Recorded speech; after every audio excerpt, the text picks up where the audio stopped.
working on this game, and don't know what to call it yet. Maybe you guys have an idea. But so far, what I've got worked out here is there's a demon that you play as, and he has special abilities, and he goes on a rampage, kinda, and there's a skill tree, and there's gonna be like missions and stuff. I'm gonna try and kind of make it like an RPG, like mildly open world. I mean, it's not gonna be extremely open world. I mean, this is the map here that we're working with. It's fairly large, but as far as open world games go, it's very tiny. But so it's gonna be like a smaller open world game. Okay, look, something's going on with the LODs for my birds. They're not flapping their wings. So, let's see here. That happened earlier, and I think what I did was come into here and go to the LOD generator here that I have, and I changed some settings. But I do have it set to force closer than LOD distance 50, so that shouldn't be a problem.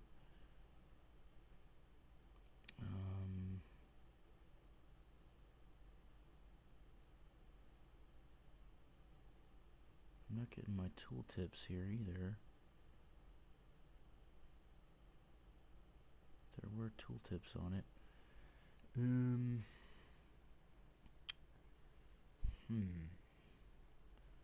What if we... Let's see.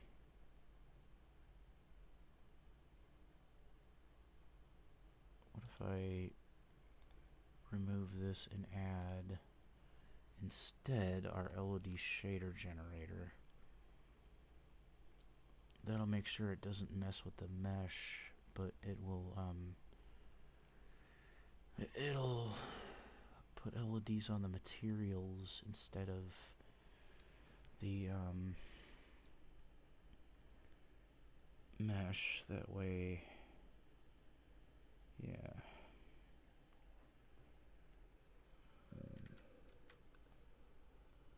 Let's see, shader LOD generator. And then force LOD 0 distance, let's say 15. And then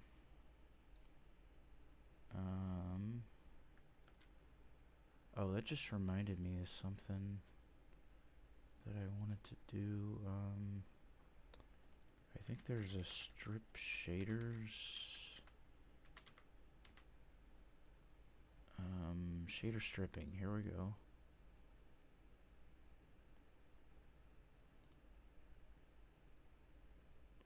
I don't... Yeah, strip on use. Okay, so that's already on. It should... Okay.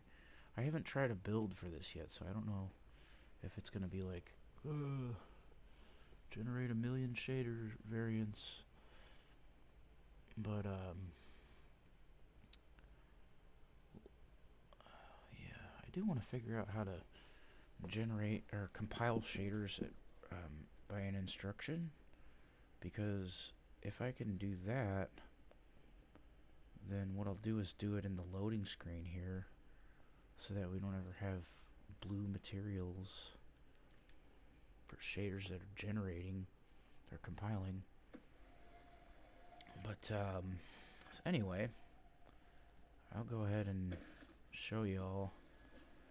Without further ado, I've got little birds we can attack, and whoa, the performance just jumped really high. I'm used to it being like really choppy FPS. This ain't too bad. I I mean, it seems to be on an average like 30 FPS, so that's actually better than my regular LOD generator. And so now the bird's wings are flapping. That's good. Looks nice. Very nice. Okay, the FPS is doing a lot better than it was before. So we've got this thing called blood vision. If we hold G, we can find the next target of the human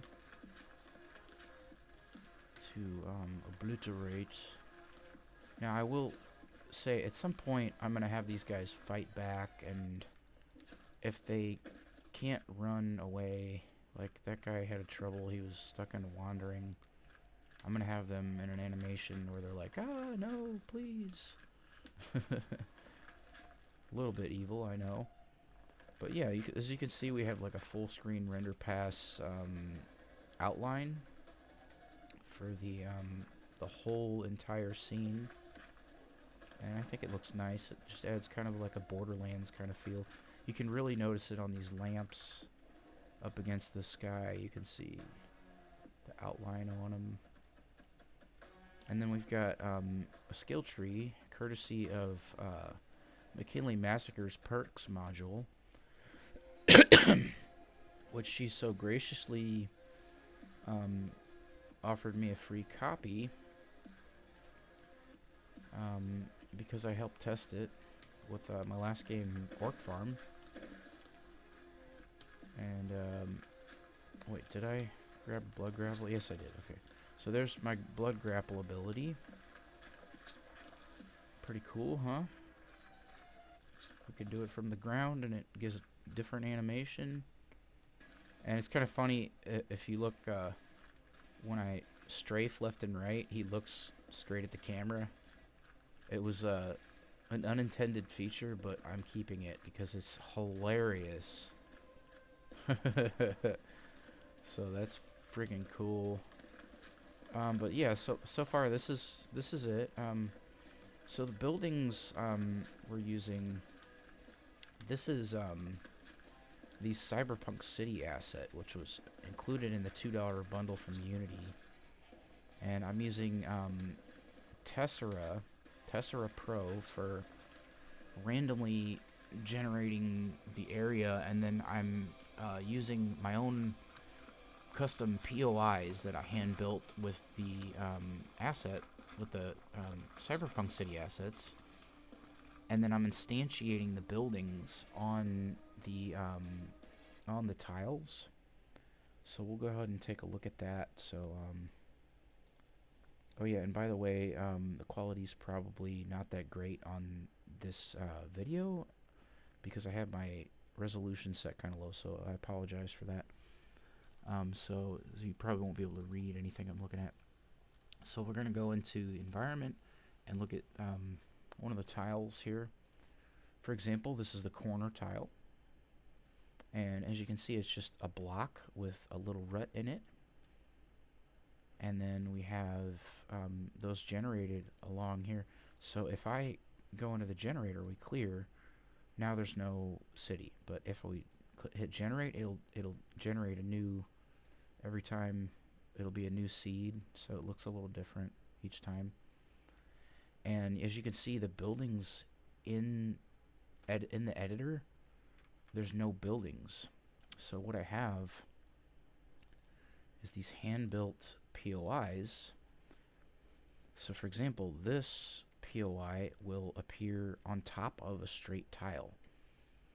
And as you can see, there's like no ground there, and you know, I just have and there's no ground underneath the buildings, and you may be like, what the hell?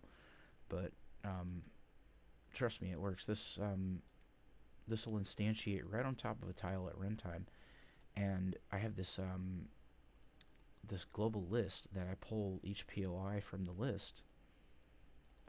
And so, for example, this one is just kind of an empty tile that gives, you know, sort of more openness to the world. So that's kind of cool that I have randomly generated, and every time, and that's why when we enter play mode, as soon as we enter play mode, if Unity gets done thinking, see what happens. It'll say building nav mesh, and actually have it set up where it in the loading screen it'll tell you exactly what it's doing. So what we're waiting on is building the nav mesh, and when we entered, you may not have seen, because it's just it's like a flash, but because it doesn't take that long. But instantiating the buildings, it'll say spawning buildings, and so anytime I add anything that's going to be loaded in at the start, I'm going to have it say what it's doing, so we know, like, if it hangs on doing a certain task, then it won't. We'll know what task it's hanging on. But yeah, this is it. So I hope y'all have enjoyed watching this video, and I'm not gonna ask y'all to like and subscribe. You know, that's not really my jam. But I will ask y'all to check out the game once I post it on itch. It will be on itch.io. My itch.io page, psychotoke.itch.io. And if I decide to continue working on it past that point, then maybe I'll put it up on Steam. But for now, I don't really have a name for the game, so maybe y'all can help me come up with a name for this game. Anyway, I'm Psychotoke. See y'all in the next one.